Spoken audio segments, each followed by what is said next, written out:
Hey, in this video I'm going to do a quick overview of how to remove this DPS module without ruining anything. So first thing you do is pull back on this tab right here, pull it back, press and pull to disconnect the connector. And then there's 5 screws or bolts, 1, 2, 3, 4, there's one on the back here, 5. So it's held on by 1 screw. I already got the rest of them off.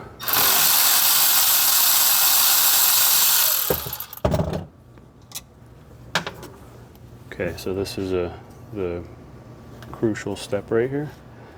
Split it very slowly. Do not pull on this wire, you will rip it.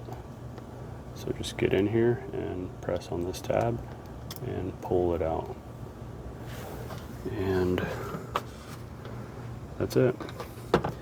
And if this stayed on the motor and not on inside the housing, then remove it and keep this. All we need from you is this unit. Keep the wire, keep the bushing or the coupler.